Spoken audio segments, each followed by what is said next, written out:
It's exam taking season for quite a few of you at the moment, so I wanted to offer a relatively brief set of thoughts on the 5 big things I suggest doing the very day before an exam to set you up for success.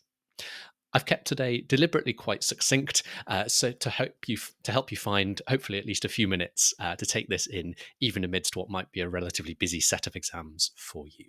Let's dive right in. So, I've talked a lot about the power of spaced retrieval practice here on the podcast. If you've not heard about it before, see episode 66 for an introduction. If you've heard me talk at your school, you've almost certainly heard me talk about spaced retrieval practice in my revision workshops. But the essence of it, if you need a quick reminder, is that retrieval practice means pulling knowledge out of memory, so testing yourself. And then spacing means spreading that practice out over time. So putting it all together, spaced retrieval practice is testing yourself separated by time intervals.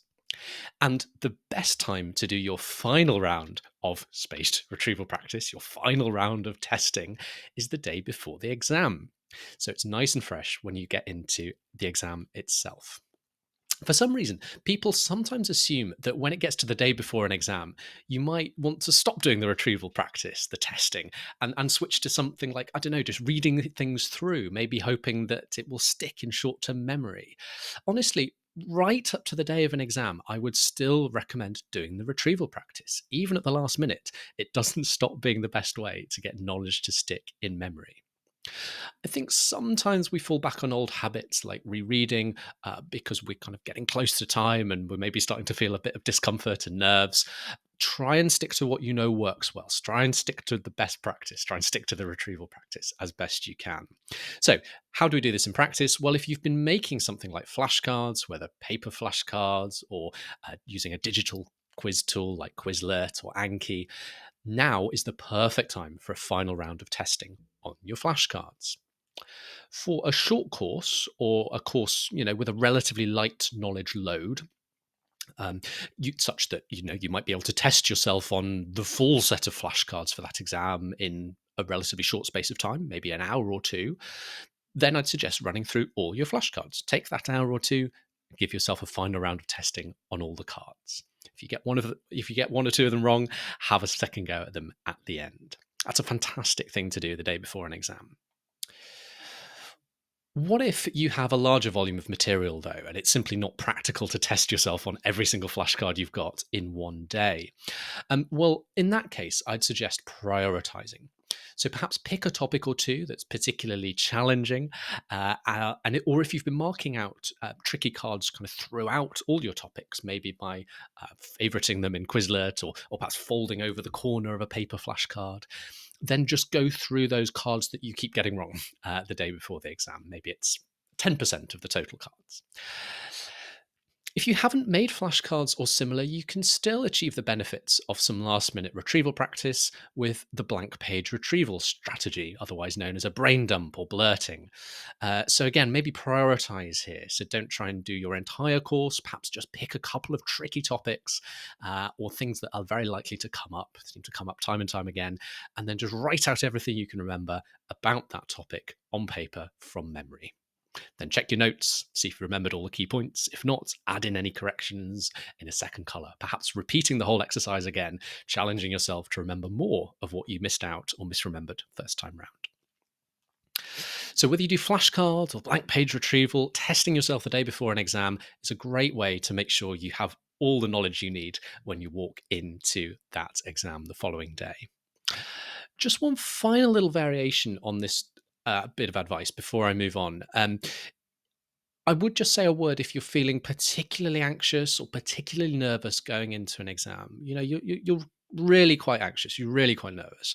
Um, you might actually be better off modifying my advice about finding a tricky topic and finding something that you actually know quite well to test yourself on, because that will help boost your confidence, help to reassure you going into the exam, rather than looking at something too hard that might kind of only make the nerves worse.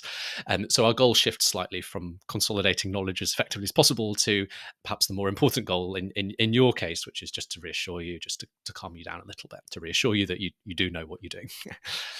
So after we've done our retesting, after we've done our final round of retrieval practice, the second thing I recommend doing are some exam style warm up activities. So get your exam answering brain on by reminding yourself of what real exam questions look like. So, in other words, practicing applying your knowledge in exam style situations. And this is particularly important. It's important for every subject. I always recommend this for any subject, but it's especially so where the emphasis on the exam is more about applying knowledge or demonstrating a skill, whether that skill is essay writing or answering problems in maths, where the kind of knowledge component is a relatively small component of the exam and the emphasis is more on demonstrating a skill. So, what do you do here? Well, if you have a relatively short exam paper to take tomorrow, say an hour or less, you might simply attempt a full paper. As always, to get the most out of exam practice, I suggest trying it from memory first, challenging yourself to do as much as you can from memory, guessing where you need to, and resisting the temptation to go away and look little bits up in your notes until right at the end. If you've got access to the mark scheme, finish the process by checking carefully what you put against the mark scheme, figuring out what scored you marks, where you lost marks, and paying close attention to what you should have done differently or what you should have put in as well to get full marks on the different questions.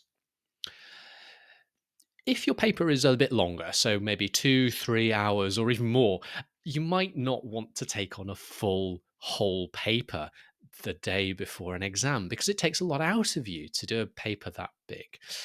It's exhausting to take a 3-hour paper, and we want to make sure you're fresh come the morning for your actual exam. So, what you might do here is perhaps attempt a subset of the full paper, maybe a few questions from each section, maybe a couple from section A, a couple from section B, a couple from section C, or whatever it is. So, you get a feel for all the different kinds of questions you'll be facing tomorrow without exhausting yourself doing a full blown paper. For longer written answers, so exams where the focus is on, I guess, kind of almost like exam style essays, if you like, you don't even have to write up a full essay in neat for all your exam questions. You might want to practice the day before with the top and tail technique, as I call it. So, to explain this a little, the process of writing an exam style essay or a longer written answer, the 15, 20, 24, 30 mark questions, that's often broken up into two parts, isn't it? So, first, you plan your answer in rough, second, you write it up in neat. So, what I might suggest in the day before an exam is to focus on the first stage, the planning stage, the day before your exam as your practice. That's because the day is won or lost, is so often won or lost on the strength of your plan, because that's where you do all the heavy work of brainstorming the content you want to include, deciding how you'll structure your argument. And once you've got a great plan, a great essay will almost always follow. Plus, writing an essay plan is a great form of retrieval practice in and of itself, particularly in more knowledge based subjects.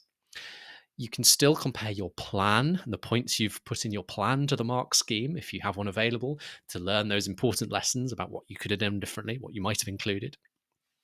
So, practice planning a handful of different essay questions in rough. And to finish, you could maybe cap it all off by writing maybe an introduction or two, or maybe a conclusion or two as well, just to get back in the feel of writing sentences and writing good English and make sure your English language writing brain is switched on too. The final amendment to this advice would be if your exam puts a lot of emphasis on the quality of your language, the quality of your writing. In that case, it may well be worth doing more writing practice than I'm recommending with the top and tail approach, where you just focus on the plan and maybe write the introduction and conclusion. Number 3, remind yourself of the structure. So take a moment to refresh your memory of what the exam looks like.